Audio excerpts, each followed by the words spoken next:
Meu nome é Yasmin Sarkis e inicio agora uma série de vídeos com o diretor Ricardo Portas e vamos então conversar um pouco sobre psicanálise. Eu gostaria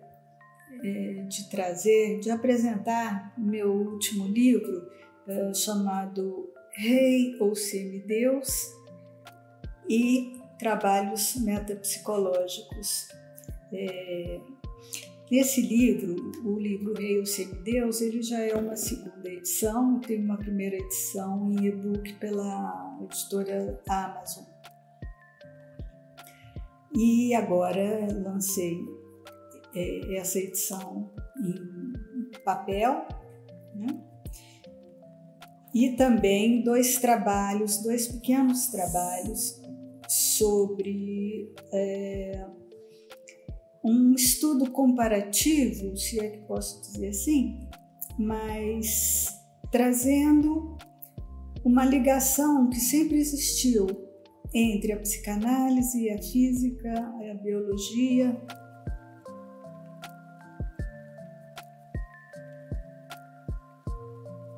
Eu comecei a estudar a física exatamente para tentar compreender um pouco mais as questões metapsicológicas e principalmente no que diz respeito à dualidade, né? A dualidade psíquica que é tão presente na psicanálise. E eu sempre me questionava muito, mas como, né? A psicanálise, que é um método exatamente para que uma dualidade não se estabeleça, né? E a pessoa não viva polarizada, enfim, extremos, ao contrário, né? Que haja integração. Mas, né? Então fiquei assim sempre muito curiosa com isso e eu realmente me voltei para os estudos da física e da biologia como sendo as bases da metapsicologia da psicanálise. Nesse aspecto, é importante mencionar um trabalho, na verdade um manuscrito que Freud escreveu durante uma viagem após uma visita a um amigo dele, o Dr. Fliess, e esse manuscrito ficou guardado anos e anos até após a morte dele, de Freud. E nesse manuscrito ele detalha o que viria depois a ser o embrião da psicanálise como método. E nesse embrião a gente encontra a mecânica de Newton, a gente encontra as bases da biologia,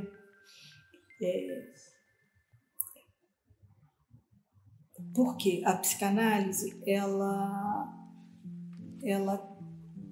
não faz uma distinção entre mente e corpo como uma situação estanque, né?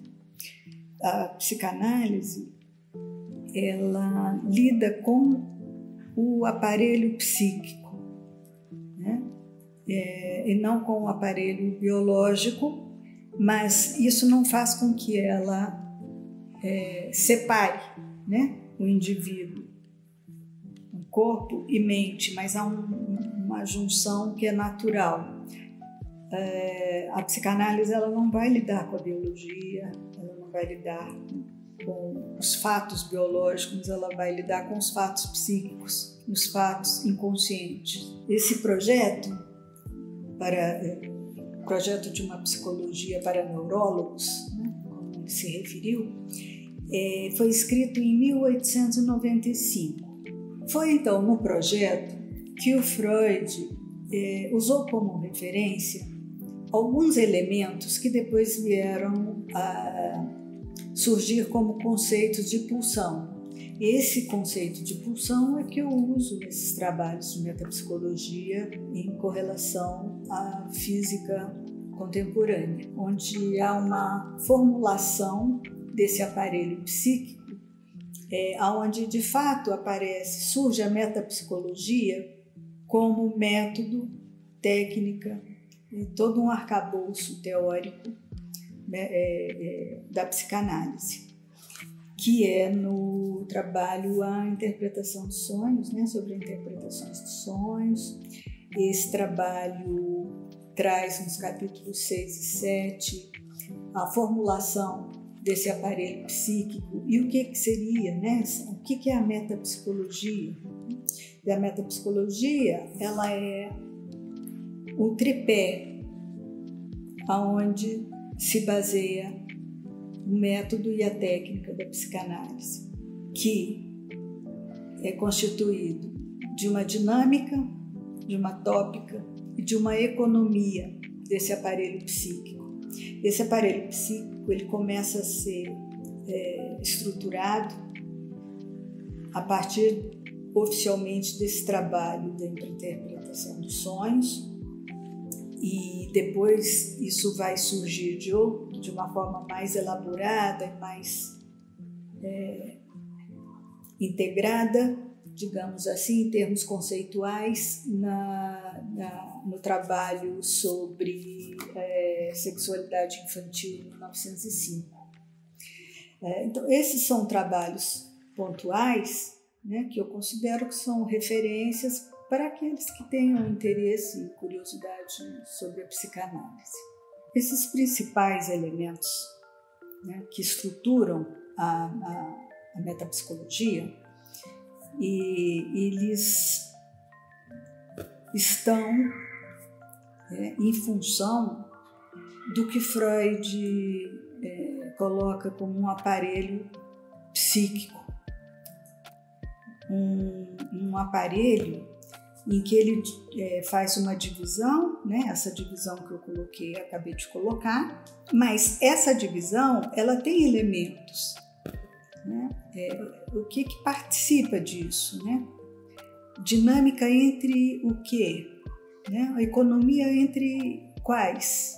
Os três elementos da metapsicologia, eles, dentro de um deles, né, que é o que a gente chama de tópica, existem outros elementos que são os mais conhecidos, que é o eu, o supereu e o isso, ou como traduções mais do inglês, né? Vieram do inglês, o ego, o superego e o id. Esses elementos da tópica não excluem, ao contrário, eles integram toda a questão da força dinâmica e econômica desse mesmo aparelho psíquico. A dinâmica que envolve as trocas, né, todo um processo de elaboração, de transformação, de recalque, enfim, todos os processos psicanalíticos se dão nessa dinâmica desses elementos, assim como a economia, né, psíquica também, da mesma forma, onde tem os investimentos, né, investimentos da libido, que é a energia daquilo que Freud veio a chamar mais adiante, mais tarde, como pulsões de vida. Essas pulsões sempre foram duais, como outras questões também na psicanálise, a dualidade está presente. Nesse trabalho em que o Freud introduz a pulsão de vida e pulsão de morte em substituição das pulsões do eu e pulsões sexuais, e esse dualismo ele tem base na questão da física mesmo, da física de Newton, nas forças dinâmicas, né, da física também, porque a dissociação entre mente e corpo, ela não existe. E Freud conseguiu observar isso já quando iniciou os seus trabalhos com histeria. As histéricas mostraram a ele muito cedo que havia algo de desconhecido que se referia ao inconsciente. Ele pôde comprovar isso quando foi estudar com Charcot, na hipnose. Trabalhou com hipnose e sugestão por algum tempo. Um exemplo interessante que pode ser visualizado, né, numa cena cinematográfica, no filme Freud Além da Alma, diz respeito a uma cena com uma histérica, ao leito de uma histérica, numa visita médica, em que o Freud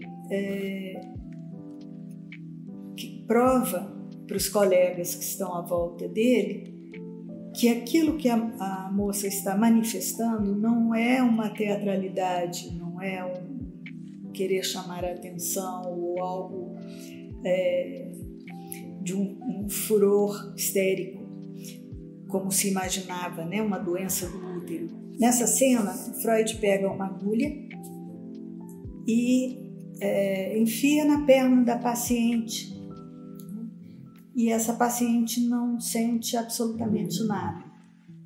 E com isso ele demonstra, né, naquele momento, que algo daquilo que ele vem estudando sobre o inconsciente, sobre o efeito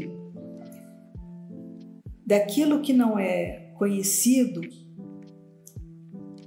é tão profundo que pode ser confundido com uma doença física. O corpo traz em si os sintomas que têm significado. Esse significado, ele está inalcançável à consciência. A consciência sai da cena principal e passa a ser, a partir de então, uma extensão, né, uma parte desse aparelho psíquico, em que a parte de fato significativa e mais real é o inconsciente. Tudo que vem do inconsciente vai sendo trabalhado nessa dinâmica psíquica com a economia psíquica, né, formando instâncias psíquicas, e essas instâncias psíquicas que eu nomeei aqui, eu, supereu, isso, elas não são o centro, não são a coisa em si, né? Estamos usando aí um conceito de Kant. Elas são acessórios, são artifícios para que a gente se instrumente para lidar nesse meio em que a gente vive. São as trocas, né? As trocas entre isso que a gente chama de meio externo e meio interno, entre o eu individual, o si mesmo, digamos assim, e o meio externo. Não se é senhor na própria casa. Essa frase usada para falar sobre isso, que a maior parte do que ocorre conosco, daquilo que nós somos, ocorre sem que a gente saiba.